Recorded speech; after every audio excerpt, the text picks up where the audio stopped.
எல்லோருக்கும் வணக்கம். இது உங்கள் வேர்ல்ட் ரெஸ்லிங் தமிழ் சேனல். நான் உங்கள் அண்ணன். இந்த வீடியோவில் எவ்ரி ரெஸ்ல்மேனியா மெயின் ஈவெண்ட் மேட்சை பற்றி பார்க்க போகிறோம். ஸோ இது வரைக்கும் 40 வருஷம் ரெஸ்ல்மேனியா நடந்து முடிஞ்சிருக்கு. இந்த 40 வருஷத்தில் என்னென்ன மேட்ச்லாம் ரெஸ்ல்மேனியாவில் மெயின் ஈவெண்ட்டாக நடந்திருக்கு அப்படின்ற அந்த மேட்சை பற்றின ஒரு ஷார்ட்டாக ஒரு வீடியோ பார்த்தீங்கன்னா பார்க்க போகிறோம். இந்த வீடியோ ஷார்ட்டாக இருக்காது, லாங்காக இருக்க போது. ஸோ இத்தனை வருஷம் ரெஸ்ல்மேனியா மெயின் ஈவெண்ட் மேட்ச்ல யாரெல்லாம் கலந்துக்கிட்டா அப்படின்றத டீட்டெயில்டா பார்க்கலாம் வாங்க.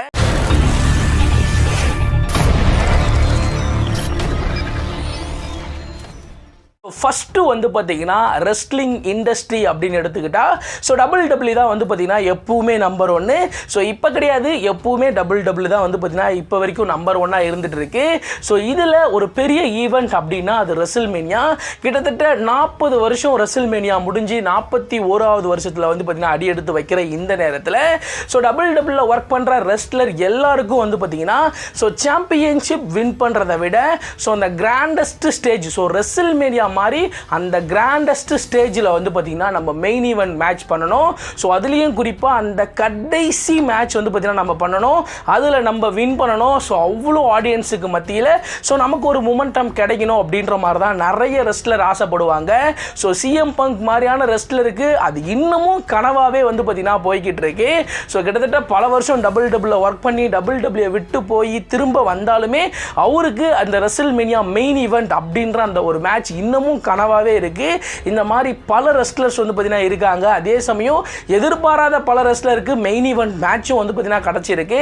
ஸோ அந்த மாதிரி ரெஸ்ல்மேனியா 1ல இருந்து ரெஸ்ல்மேனியா 40 வரைக்கும் என்னென்ன ரெஸ்லர் என்னென்ன மேட்ச் ரெஸ்ல்மேனியாவில் மெயின் ஈவெண்ட்டாக நடந்திருக்கு அப்படின்றத அடுத்தடுத்து பார்த்தீங்கன்னா பார்க்க போகிறோம். ஸோ ஃபஸ்ட்டு ஒரு 10-12 ரெஸ்ல்மேனியா நமக்கு தெரியாத ரெஸ்லராக இருப்பாங்க. ஸோ அதை மட்டும் கடகடன்னு பார்த்தீங்கன்னா நான் சொல்லிடுறேன். ஸோ அதை மட்டும் பார்த்தீங்கன்னா நம்ம லைட்டாக ஸ்கிப் பண்ணிடலாம். என்ன மேட்ச் யார் கலந்துக்கிட்டா அப்படின்றத மட்டும் சொல்கிறேன்.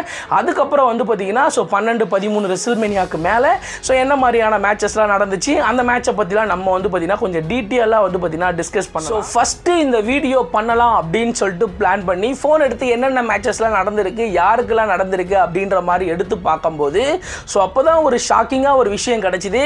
கிட்டத்தட்ட ரெஸ்ல்மேனியா 19-18 இருந்தே நான் பார்த்தீங்கன்னா ரெஸ்லிங் பார்க்குறேன். ஸோ அதிலிருந்து அப்படியே எடுத்துக்கிட்டீங்க அப்படின்னா கிட்டத்தட்ட பார்த்தீங்கன்னா 20-22 வருஷம் பார்த்தீங்கன்னா நான் ரெஸ்லிங் பார்த்தீங்கன்னா பார்க்குறேன். ஸோ அதை யோசிக்கும் போதே பிரமிப்பாக இருக்குது. ஸோ நீங்கள் பார்க்குற வீடியோ பார்க்குற எல்லாரும் எந்த வயசுலேருந்து ரெஸ்லிங் பார்க்குறீங்க, எத்தனை வருஷமாக நீங்கள் ரெஸ்லிங் பார்க்குறீங்க அப்படின்றத மறக்காமல் கீழே கமெண்ட் செக்ஷனில் கமெண்ட் பண்ணுறீங்க. ஸோ ஃபஸ்ட்டு ரெஸ்ல்மேனியா 1 பார்த்தீங்கன்னா அப்போ நடந்திருக்கும், அது நமக்கு தெரியாது. ஸோ அதில் யார் மெயின் ஈவெண்ட் பண்ணியிருக்கா அப்படின்னு சொல்லிட்டு கேட்டிங்கன்னா Hulk Hogan and Mr T versus Rowdy Piper and பால்கான ஒரு டாக் டீம் மேட்ச் தான் ஃபர்ஸ்ட் மேட்சாக பார்த்தீங்கன்னா ரெஸ்ல்மேனியா 1ல பார்த்தீங்கன்னா நடந்திருக்கு. ரெஸ்ல்மேனியா 1ஓட மெயின் ஈவெண்ட் மேட்ச் பார்த்தீங்கன்னா ஒரு டாக் டீம் மேட்ச். இந்த மேட்ச்ல பார்த்தீங்கன்னா ஸ்பெஷல் கெஸ்ட் ரெஃப்ரியா பார்த்தீங்கன்னா முகமது அலியே பார்த்தீங்கன்னா கலந்துக்கிட்டு இருப்பாரு அப்படின்ற ஒரு பெரிய அப்டேட் பார்த்தீங்கன்னா கிடைச்சிருக்கு. இப்போ பார்க்கும்போது தான் எனக்கே அந்த விஷயம் தெரியுது. ஸோ அந்த ரெஸ்ல்மேனியா 1 எவ்வளோ பிரம்மாண்டமாக நடத்தியிருக்காங்க பாருங்க. ஸோ அதில் பார்த்தீங்கன்னா முகமது அலியே பார்த்தீங்கன்னா வந்திருக்காரு.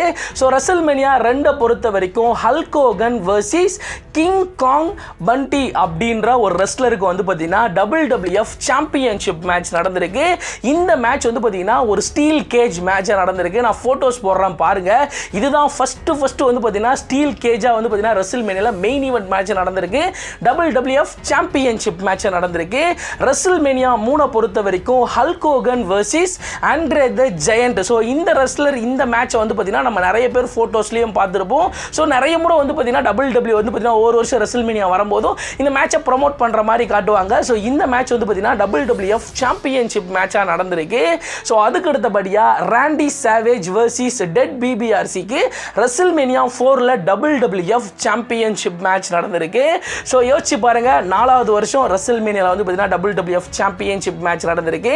5வது வருஷம் ஹல்க் ஹோகன் வர்சஸ் ராண்டி சாவேஜுக்கான WWF சாம்பியன்ஷிப் சாம்பியன்ஷிப் மேட்ச் நடந்திருக்கு. 6வது வருஷம் வந்து பார்த்தீங்கன்னா Hulk Hogan versus the ultimate வாரியருக்கான ஒரு சிங்கிள்ஸ் மேட்ச். இந்த மேட்ச் வந்து பார்த்தீங்கன்னா so WWF world champion and WWF intercontinental champion, so winner take all மேட்சா. ஸோ ரெசில்மேனியா அப்போவே வந்து பார்த்தீங்கன்னா நடந்திருக்கு. ஸோ அல்டிமேட் வாரியருக்கும் ஸோ ஹல்க் ஹோகனுக்கும் வந்து பார்த்தீங்கன்னா அந்த மேட்ச் நடந்திருக்கு. ஸோ வின்னர் டேக் ஆல் மேட்சா வந்து பார்த்தீங்கன்னா நடந்திருக்கு. ஸோ ரெசில்மேனியா 7 பொறுத்த வரைக்கும் ஹல்க் ஹோகன் வர்சஸ் ஸ்லாடர் அப்படின்ற ஒரு ரெஸ்லருக்கு WWF சாம்பியன்ஷிப் மேட்ச் நடந்திருக்கு. ஸோ கண்டினியூஸாக பாருங்க, ஹல்க் ஹோகன் ஸ்டார்டிங்ல இருந்து வந்து பார்த்தீங்கன்னா அவரு மெயின் ஈவெண்ட் வந்து பார்த்தீங்கன்னா பண்ணியிருக்காரு. ஸோ அப்போதான் அவரு தான் WWF ஃபேஸா வந்து பார்த்தீங்கன்னா இருந்திருக்காரு. அதுக்கு அடுத்தபடியா ரெசில்மேனியா 8 பொறுத்த வரைக்கும் Hulk Hogan versus Sid Justice அப்படின்ற ஒரு ரெஸ்லருக்கு வந்து பார்த்தீங்கன்னா ஒரு சிங்கிள்ஸ் மேட்சா நடந்திருக்கு. ஸோ ஃபர்ஸ்ட் ரெசில்மேனியால டாக் டீம் மேட்ச் நடந்திருக்கு. அதுக்கப்புறம் ரெசில்மேனியா 8ல வந்து பார்த்தீங்கன்னா ஸோ ஒரு சிங்கிள்ஸ் மேட்ச் வந்து பார்த்தீங்கன்னா ரெசில்மேனியா மெயின் ஈவெண்டா வந்து பார்த்தீங்கன்னா நடந்திருக்கு. ஸோ ரெசில்மேனியா 9ல வந்து பார்த்தீங்கன்னா பிரெட் ஹார்ட் வர்சஸ் யோகோசோனாக்கான WWF சாம்பியன்ஷிப் மேட்ச் நடந்திருக்கு. இந்த மேட்ச்ல இன்ட்ரெஸ்டிங்கா ஒரு விஷயம் என்ன அப்படின்னு சொல்லிட்டு கேட்டீங்கன்னா, இந்த மேட்ச்ல யோகோசினா வின் பண்றாரு. வின் பண்ணதுக்கு அப்புறம் அப்பவே யோகோசினா வந்து பாத்தீங்கன்னா சோ ஹல்க் ஹோகனோட வந்து பாத்தீங்கன்னா மேட்ச் பண்றாரு. அந்த ரெசில்மேனியா மெயின் ஈவென்ட் முடிஞ்சதுக்கு அப்புறம் ஜெயிச்சதுக்கு அப்புறம் அதே இடத்துல வந்து பாத்தீங்கன்னா ஹல்க் ஹோகன் வந்து ஹல்க் ஹோகன் வர்சஸ் யோகோசோனாக்கான WWF சாம்பியன்ஷிப் மேட்ச் வந்து பாத்தீங்கன்னா ரெசில்மேனியா 9ல மெயின் ஈவென்ட் 2 மேட்ச் வந்து பாத்தீங்கன்னா நடந்திருக்கு. சோ யோசிச்சு பாருங்க, வேற லெவல்ல இருக்குல்ல. சோ அதுக்கு அடுத்தபடியா ரெசில்மேனியா 10 சோ இதுல வந்து பாத்தீங்கன்னா யோகோசோனா வர்சஸ் பிரெட் ஹார்ட்டுக்கு வந்து பாத்தீங்கன்னா WWF சாம்பியன்ஷிப் மேட்ச் வந்து பாத்தீங்கன்னா நடந்திருக்கு. அதுக்கு அடுத்தபடியா ரெசில்மேனியா 11ல வந்து பாத்தீங்கன்னா பம்பம் பிகிலோ வர்சஸ் லாரன்ஸ் டைலர் அப்படின்ற ஒரு ரெஸ்லருக்கு வந்து பாத்தீங்கன்னா ஒரு சிங்கிள்ஸ் மேட்ச் வந்து பாத்தீங்கன்னா நடந்திருக்கு. சோ கிட்டத்தட்ட இந்த 10-11 வருஷம் ரெசில்மேனியால அதிகபட்சமா மெயின் ஈவென்ட் பண்ணது வந்து பாத்தீங்கன்னா ஹல்க் ஹோகன். சோ அவரு தான் அப்போதைக்கு WWF one of the face ரெஸ்லரா இருந்திருக்காரு. சோ அவருக்கு தான் எல்லா வாய்ப்பு வந்து பாத்தீங்கன்னா கிட்டத்தட்ட WWF ஆரம்பிச்சு அந்த 10-12 வருஷத்துல அவருக்கு தான் நிறைய வாய்ப்பு போயிருக்கு. சோ இந்த ரெசில்மேனியா மெயின் ஈவென்ட்லயே வந்து பாத்தீங்கன்னா நமக்கு தெரியுது. சோ இதுக்கப்புறம் நமக்கு தெரிஞ்ச நிறைய மேட்சஸ் வந்து பாத்தீங்கன்னா வர்றதுக்கான வாய்ப்பு இருக்கு. சோ அதுக்கு அடுத்தபடியா ரெசில்மேனியா 12 பொறுத்த வரைக்கும் பிரெட் ஹார்ட் வர்சஸ் ஷான் மைக்கேலுக்கான 60 மினிட்ஸ் அயர்ன்மேன் மேட்ச் நடந்திருக்கு WWF சாம்பியன்ஷிப் மேட்சுக்காக. சோ ஃபர்ஸ்ட் சோ ரெசில்மேனியால அயர்ன்மேன் மேட்ச் வந்து பாத்தீங்கன்னா நடந்திருக்கு. சோ ரெசில்மேனியா 12ல சோ இந்த மேட்ச் வேற லெவல்ல இருக்கும். சோ இதுவுமே வந்து பாத்தீங்கன்னா ஹிஸ்டரியில வந்து பாத்தீங்கன்னா நிறைய இடத்துல WWF வந்து பாத்தீங்கன்னா மென்ஷன் பண்ணுவாங்க. அதுக்கு அடுத்தபடியா ரெசில்மேனியா 13ல the Undertaker versus Psycho Sid அப்படின்ற ஒரு ரெஸ்லருக்கு வந்து பாத்தீங்கன்னா WWF சாம்பியன்ஷிப் மேட்ச் நடந்திருக்கு. சோ அண்டர்டேக்கரோட ரெசில்மேனியா ஸ்ட்ரீட்டை பத்தி நமக்கு தெரியும். சோ அவர் முதல்ல ரெசில்மேனியால மெயின் ஈவென்ட் பண்ணது வந்து பாத்தீங்கன்னா ரெசில்மேனியா 13 நிறைய பேர் தெரிஞ்சுக்குங்க. அதுக்கு அடுத்தபடியா ரெசில்மேனியா 14 பொறுத்த வரைக்கும் Shawn Michael versus Stone Cold Steve ஆஸ்டினுக்கான WWF சாம்பியன்ஷிப் மேட்ச் நடக்குது. சோ இந்த மேட்ச்ல ஸ்பெஷல் கெஸ்ட் ரெஃப்ரியா வந்து பாத்தீங்கன்னா மைக் டைசன் வந்து பாத்தீங்கன்னா வந்திருக்காரு. சோ இப்போ எப்படி யூடியூபர்ல இருக்க ஃபேமஸானவங்கள WWE கூப்பிடுறாங்களோ அந்த மாதிரி அப்ப இருக்க முகமது அலி, சோ மைக் டைசன் அப்படின்னு சொல்லிட்டு பல பேரை வந்து பாத்தீங்கன்னா உள்ள வந்து பாத்தீங்கன்னா எழுத்து போட்டிருக்காங்க. சோ ரெசில்மேனியா 15 பொறுத்த வரைக்கும் Stone Cold Steve Austin versus the ராக்குக்கான no disqualification match WWF championship மேட்சா வந்து பாத்தீங்கன்னா நடந்திருக்கு. சோ ரெசில்மேனியா 16 பொறுத்த வரைக்கும் Triple H versus the Rock versus Big Show versus Mick ஃபோலிக்கான ஒரு ஃபேட்டல் 4-வே எலிமினேஷன் மேட்ச் WWF சாம்பியன்ஷிப் மேட்சா வந்து பாத்தீங்கன்னா நடந்திருக்கு. சோ ரெசில்மேனியா 17 பொறுத்த வரைக்கும் the Rock versus Stone Cold Steve ஆஸ்டினுக்கான சோ WWF சாம்பியன்ஷிப் மேட்ச் வந்து பாத்தீங்கன்னா நடந்திருக்கு.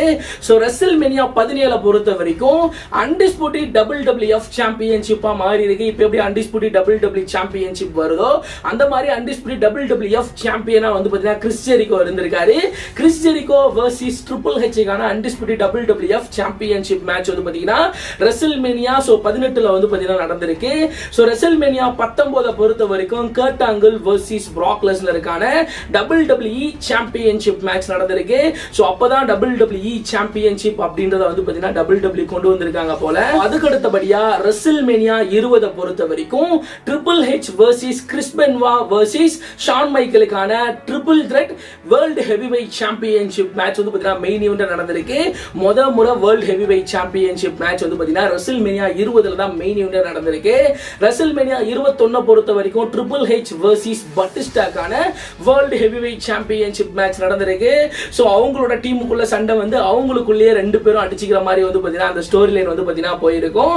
WrestleMania 22 பொறுத்த வரைக்கும் ஜான் சீனா வர்சஸ் ட்ரிபிள் ஹெச்க்கான WWE சாம்பியன்ஷிப் மேட்ச் நடந்திருக்கு. இந்த மேட்ச்லாம் நம்ம நிறைய முறை பார்த்திருப்போம்.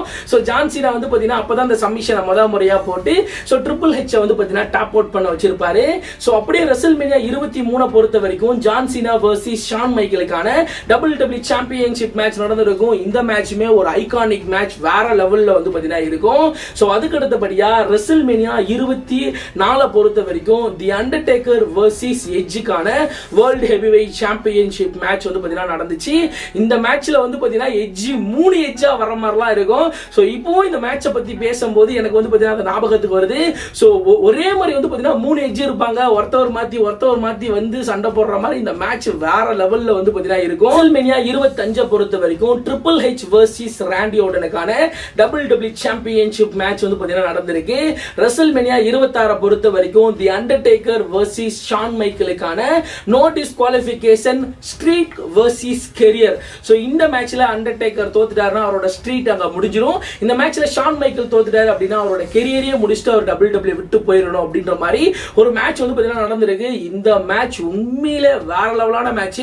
ஸோ ஒரு பயங்கரமான ஒரு மேட்சா இருக்கும். ரெண்டு பேருமே விட்டு கொடுக்காம தரமான ஒரு சண்டையை வந்து பார்த்தீங்கன்னா கொடுப்பாங்க. கடைசியா அண்டர்டேக்கர் இந்த மேட்சை வின் பண்ணதுக்கு அப்புறம் ஸோ அதுவே அவரோட கடைசி மேட்சா வந்து பார்த்தீங்கன்னா இருந்திருக்கும். ஷான் மைக்கேலோட கடைசி மேட்ச் அந்த மேட்சா இருந்திருக்கும். அதுக்கு அடுத்தபடியா WrestleMania 27 பொறுத்த வரைக்கும் ஜான் சீனா வர்சஸ் தி மிஸ்ஸுக்கான WWE சாம்பியன்ஷிப் மேட்ச் வந்து பார்த்தீங்கன்னா நடந்திருக்கும். இந்த மேட்சுக்கு இடையில தான் தி ராக் உள்ள பூந்து ஜான் சீனா அடிப்பாரு. ஸோ அதனால மிஸ் சாம்பியன்ஷிப் வந்து பார்த்தீங்கன்னா ரீடைன் பண்ணுவாரு. அதுக்கப்புறம் ஸோ அதுல இருந்து அடுத்த வருஷம் WrestleManiaக்கு அப்பவே வந்து பார்த்தீங்கன்னா மேட்சை ஃபிக்ஸ் பண்ணுவாங்க. அடுத்த வாரம் மண்டே நைட் ராக் வந்து ஸோ அடுத்த வருஷம் WrestleMania 28ல வந்து பார்த்தீங்கன்னா ஜான் சீனாவுக்கும் தி ராக்குக்கும் மேட்ச் நடக்கும் அப்படின்றத ஒரு வருஷத்துக்கு முன்னாடியே கன்ஃபார்ம் பண்ணி அந்த வருஷம் WrestleManiaவை வேற லெவல் நடத்தினாங்க. ஸோ அதே மாதிரி WrestleMania 28 பொறுத்த வரைக்கும் ஜான் சீனா வர்சஸ் தி ராக்குக்கு ஒரு சிங்கிள்ஸ் மேட்ச் நடந்திருக்கும். இந்த மேட்ச்ல ஸோ யாரு பெரிய ஆளு, நான் ஃபேன்ஸ்ல பெரியாரா நீ ஃபேன்ஸ்ல பெரியாளா அப்படின்னு சொல்லிட்டு பயங்கரமான ப்ரோமோலாம் கட் பண்ணுவாங்க. இந்த மேட்ச்ல ஜான் சீனா தோத்துட்டு ஸோ அப்படியே ரிங் சைட்ல வந்து இப்படி நின்று அப்படியே கையை கீழே வச்சு சோகமா பார்ப்பாரு. ஸோ இப்பவும் வந்து பார்த்தீங்கன்னா அது நினைக்கும் போது வேற லெவலில் இருந்துச்சு. இந்த மேட்ச்ல ஜான் சீனா வின் பண்ணுவாருன்னு நான் நினைச்சேன். ஸோ அப்புறம் லாஸ்ட் பண்ணும்போது நானே வந்து பார்த்தீங்கன்னா அந்த மேட்ச்ல வந்து பார்த்தீங்கன்னா அழுதுருக்கேன். அப்படியே WrestleMania 29 பொறுத்த வரைக்கும் தி ராக் WWE சாம்பியனா இருப்பாரு. அந்த வருஷம் ராயல் ரம்பிள ஜான் சீனா வின் பண்ணி தி ராக் வர்சஸ் ஜான் சீனாவுக்கான WWE சாம்பியன்ஷிப் மேட்ச் நடந்திருக்கும். ஸோ போன வருஷத்தோட ரிவெஞ்சை ஜான் சீனா WrestleMania 29ல முடிச்சிருப்பாரு. WrestleMania 29 பொறுத்த வரைக்கும் ஜான் சீனா தி ராக்கை பீட் பண்ணி ஸோ ஜான் சீனா வந்து பார்த்தீங்கன்னா சாம்பியன் ஆயிருப்பாரு. ஸோ கிட்டத்தட்ட ஒரு 11வது வாட்டி சாம்பியன் நினைக்கிறேன். ஸோ வேற லெவல்ல வந்து பார்த்தீங்கன்னா அந்த மேட்ச் இருக்கும். ஒரு மேட்ச்ல ராக் வின் பண்ணுவாரு, ஒரு மேட்ச்ல வந்து பார்த்தீங்கன்னா ஜான் சீனா வந்து பார்த்தீங்கன்னா வின் பண்ணி அதுக்கு அடுத்தபடியா WrestleMania 30. ஸோ இதோட மெயின் ஈவெண்ட் நான் சொல்லி தெரிய வேண்டியதில்லை. அப்படிப்பட்ட ஒரு main event Randy Orton versus Batista versus Daniel பிரையனுக்கான triple threat world heavyweight championship. So WWE championship. So ரெண்டு சாம்பியன்ஷிப்பும் ஒன்னா ராண்டி ஆர்டன் வச்சிருப்பாரு. அந்த வருஷம் ராயல் ரம்பிள் பட்டிஸ்டா வின் பண்ணுவாரு. அப்போதைக்கு டேனியல் பிரையனுக்கு சப்போர்ட்னா சப்போர்ட், அப்படி ஒரு சப்போர்ட். WrestleMania டேனியல் பிரையன் எல்லாம் நாங்க WrestleMania பார்க்க மாட்டோம் அப்படின்ற மாதிரி ஃபேன்ஸுங்க அடி பிரிபிரினி பிரிக்க கடைசியா என்ன வழினே தெரியாம அந்த மேட்ச்ல வந்து பாத்தீங்கன்னா டேனியல் பிரையனை சேர்த்திருப்பாங்க. அதே WrestleManiaல ஸ்டார்டிங்ல ட்ரிபிள் ஹெச்சோட டேனியல் பிரையன் மேட்ச் பண்ணி அந்த மேட்ச்ல ஜெயிச்சு மெயின் ஈவென்ட்ல நடந்த மேட்ச்ல வந்து பாத்தீங்கன்னா டேனியல் பிரையன் கலந்துக்கிட்டு அந்த மேட்ச்ல வந்து பாத்தீங்கன்னா டேனியல் பிரையன் வின் பண்ணி அந்த எஸ் மூவ்மெண்ட் போடுவாரு பாருங்க. அப்படி ஒரு மேட்சா இருந்துச்சு. ஸோ இப்போ நினைக்கும் போதும் வேற லெவல்ல வந்து பாத்தீங்கன்னா WrestleMania 30 மெயின் ஈவென்ட் வந்து பாத்தீங்கன்னா இருந்துச்சு. ஸோ WrestleMania 31 பொறுத்த வரைக்கும் பிராக் லெஸ்னர் வர்சஸ் ரோமன் ரிங்ஸுக்கான so undisputed WWE championship match தான். இந்த மேட்ச் உங்களுக்கு தெரியாதா? இந்த மேட்ச்ல ரோமன் சாம்பியன் வின் பண்ணுவாரா அப்படின்னு எதிர்பார்த்து காத்துட்டு இருக்கும் போது செத்ராலன்ஸ் மணி இந்த பேங்க் பிரீஃப் கேஸை உள்ள எடுத்துட்டு வந்து கேஷ் இன் பண்ணி நான் தாண்டா சாம்பியன் அப்படின்னு சொல்லிட்டு ஜெயிச்சு எடுத்துட்டு போயிட்டு அந்த சாம்பியனை கரகரன்னு சுத்துறதுலாம் இன்னமும் வந்து பாத்தீங்கன்னா ஞாபகத்துல இருக்கு. ஸோ அப்படி ஒரு மெயின் ஈவெண்ட் WrestleMania 31 வேற லெவல்ல இருந்துச்சு. ரெசல்மேனியா 32 பொறுத்த வரைக்கும் ட்ரிபிள் ஹெச் வர்சஸ் ரோமன் ரிங்ஸுக்கான WWE வேர்ல்ட் ஹெவிவெயிட் சாம்பியன்ஷிப் மேட்சா நடந்துச்சு. ஸோ ரோமன் ரிங்ஸ் தான் சாம்பியனா இருந்திருப்பாரு.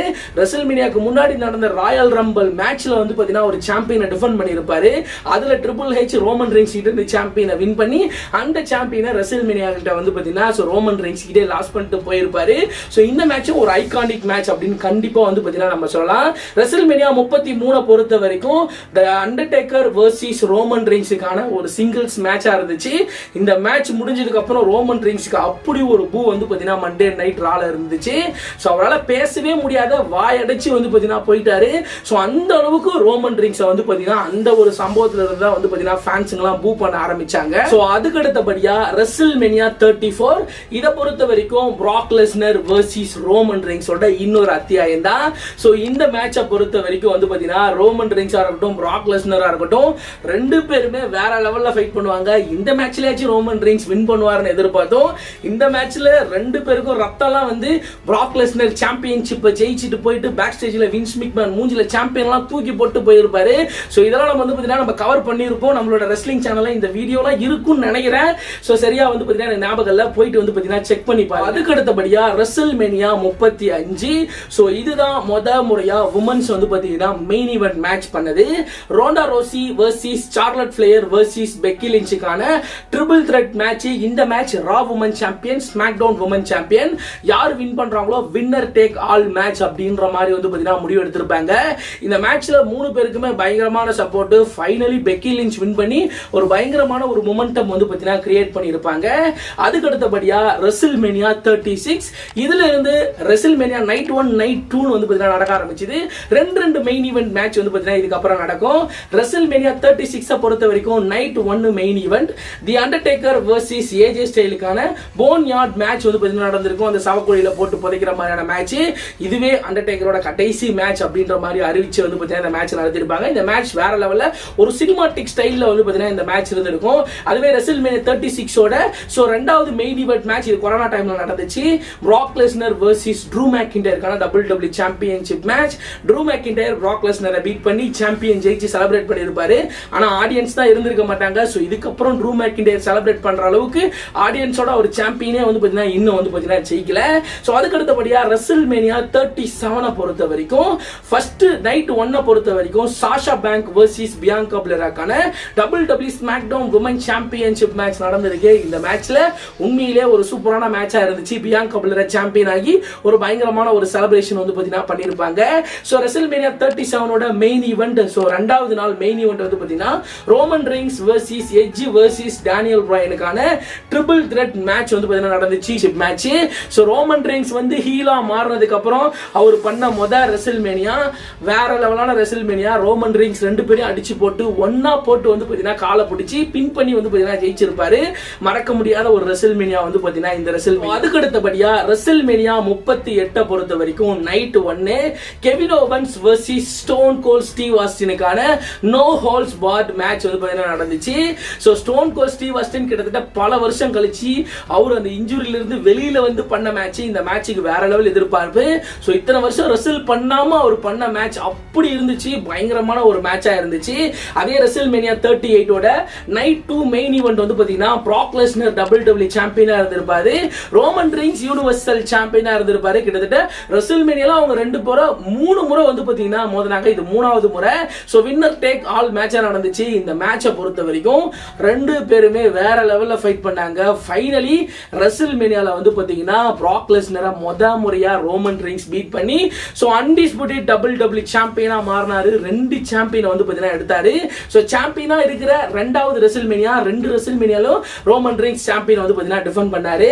சோ அதுக்கு அடுத்தபடியா ரெசல்மேனியா 39 பொறுத்த வரைக்கும் night 1 main event match the Usos versus Kevin Owens and Sami ஜெயினுக்கான undisputed WWE tag team championship match. கிட்டத்தட்ட வந்து பாத்தீங்கன்னா ஒரு 1.5 வருஷத்துக்கு மேல சோ ஊசோஸ் சாம்பியனை தோக்காம வச்சிருந்தாங்க. சோ அவங்கள பீட் பண்ணி கெவின் ஓவன்ஸும் சாமி ஜெயினும் அன்டிஸ்பியூட்டட் WWE டாக் டீம் சாம்பியனை வின் பண்ணிருப்பாங்க. சோ அதுவே ரெசல்மேனியா 39 ஓட மெயின் ஈவென்ட் நைட் 2 பொறுத்த வரைக்கும் ரோமன் ரிங்ஸ் வர்சஸ் கோடி ரோட்ஸ்க்கான undisputed WWE universal championship match நடந்துச்சு. இந்த மேட்சை பொறுத்த வரைக்கும் கோடி வின் பண்ணுவார்னு ஒரு பயங்கரமான எதிர்பார்ப்பு இருந்தாலும் ஃபைனலி நான் தான்டா எங்க ட்ரைபிள் சீஃப் அப்படின்னு சொல்லிட்டு கோடி ரோட்ஸையே ரோமன் ரீன்ஸ் பீட் பண்ணி 3வது வருஷம் ரெசில்மேனியால அவரோட சாம்பியனை வந்து பாத்தீங்கன்னா ஒரு ரீடைன் வந்து பாத்தீங்கன்னா பண்றதுட்ட ரோமன் ரீன்ஸ் 3 வருஷம் கண்டினியூஸா சாம்பியனா இருந்திருப்பாரு. ரெசில்மேனியா 37, 38, 39 அப்படின்னு சொல்லிட்டு 3 வருஷமா ஒரு சாம்பியனை வந்து பாத்தீங்கன்னா டிஃபெண்ட் பண்ணி அவர் வந்து பாத்தீங்கன்னா ரீடைன் பண்ணி வந்து பாத்தீங்கன்னா எடுத்துட்டு போய் அதுக்கு அடுத்தபடியா ரெசில்மேனியா 40 நைட் 1 மெயின் ஈவென்ட்டை பொறுத்த வரைக்கும் வந்து பாத்தீங்கன்னா the Bloodline, the Rock and Roman Reigns versus Cody Rhodes and Seth ராலின்ஸுக்கான ஒரு டாக் டீம் மேட்ச் வந்து பாத்தீங்கன்னா நைட் 1ல வந்து பாத்தீங்கன்னா நடந்திருக்கும். சோ இந்த மேட்ச்ல தி பிளட் லைன் வின் பண்ணி பிளட் லைன் ரூல்ஸ் மேட்சா வந்து பாத்தீங்கன்னா நைட் 2ல சோ ரெசில்மேனியா 40 ஓட நைட் 2ல வந்து பாத்தீங்கன்னா ரோமன் ரீன்ஸ் வெர்சஸ் கோடி ரோட்ஸ்க்கான அன்டிஸ்பியூட்டட் WWE சாம்பியன்ஷிப் மேட்ச் வந்து பாத்தீங்கன்னா நடந்திருக்கும். இந்த மேட்ச்ல அண்டர்டேக்கரோட ரிட்டர்ன், ஜான் சீனாவோட ரிட்டர்ன் அப்படின்னு சொல்லிட்டு வேற லெவலான ஒரு மேட்ச். கிட்டத்தட்ட வந்து பாத்தீங்கன்னா ரோமன் ரீன்ஸோட கிட்டத்தட்ட 1000 நாட்களுக்கு மேல அவரோட அந்த 4 வருஷம் ரெசில்மேனியா இதுல வந்து பாத்தீங்கன்னா அவரை பீட் பண்ணி கோடி ரோட்ஸ் ஃபைனலி அன்டிஸ்பியூட்டட் WWE சாம்பியனை வந்து பாத்தீங்கன்னா வின் பண்ணி ஒரு பயங்கரமான ஒரு செலிப்ரேஷன் வந்து பாத்தீங்கன்னா பண்ணியிருப்பாரு. சோ அதுல இருந்து இப்ப வரைக்கும் கோடி ரோட்ஸ் தான் சாம்பியனா இருக்காரு. சோ இந்த வருஷம் ரெசில்மேனியா 41 நடக்க போகுது. சோ இதுல எந்த ரெஸ்லர் மெயின் ஈவென்ட் பண்ண போறா அப்படினு தெரியல. ஒரு பக்கம் ஜே ஊசோ வந்து பாத்தீங்கன்னா மெயின் ஈவென்ட் பண்ணி சாம்பியன் ஆக போறாரா, இல்ல ஜான் சீனா 17 டைம் சாம்பியன் ஆக போறாரா, இல்ல சிஎம் பங்க் வந்து பாத்தீங்கன்னா ரெசில்மேனியால மெயின் ஈவென்ட் பண்ண போறாரா, இல்ல ரோமன் ரீன்ஸ் நான் தான்டா பெரிய ஆளு இந்த வருஷமும் நான் தான் மெயின் ஈவென்ட் பண்ணுவேன் அப்படின்னு சொல்லிட்டு ரோமன் ரீன்ஸே மெயின் ஈவென்ட் பண்ண போறாரா அப்படின்ற ஒரு பெரிய ஒரு எதிர்பார்ப்போட வரப்போற ரெசில்மேனியா 41 வந்து பாத்தீங்கன்னா நடக்க போகுது. சோ இத்தனை வருஷம் ரெசில்மேனியா மெயின் ஈவென்ட் மேட்ச்ல உங்களுக்கு எந்த மேட்ச் ரொம்பவே பிடிச்சது, சோ வரப்போற ரெசில்மேனியால எந்த மேட்ச் மெயின் ஈவென்ட் நடந்தா நல்லா இருக்கும் அப்படின்ற உங்களோட கருத்தை மறக்காம கீழே கமெண்ட் செக்ஷன்ல கமெண்ட் பண்றீங்க. சோ இந்த ஒரு வீடியோ உங்களுக்கு பிடிச்சிருந்துச்சு அப்படின்னா லைக் பண்ணுங்க, ஷேர் பண்ணுங்க, மறக்காம சப்ஸ்கிரைப் பண்ணுங்க. சோ இந்த மாதிரி வேற என்ன கண்டென்ட் நம்ம போடலாம் அப்படின்றதையும் மறக்காம கீழே வந்து பாத்தீங்கன்னா கமெண்ட் செக்ஷன்ல கமெண்ட் பண்றீங்க. சோ இந்த ஒரு வீடியோ உங்களுக்கு பிடிச்சிருந்துச்சு அப்படின்னா லைக் பண்ணுங்க, ஷேர் பண்ணுங்க, மறக்காம சப்ஸ்கிரைப் பண்ணுங்க. அப்படியே டிஸ்கிரிப்ஷன் நம்மளுடைய Facebook, Twitter, Instagram கிளிக் பண்ணி ஃபாலோ பண்ணி வச்சுக்கோங்க. அடுத்து ஒரு நல்ல வீடியோல நான் உங்களை சந்திக்கிறேன்.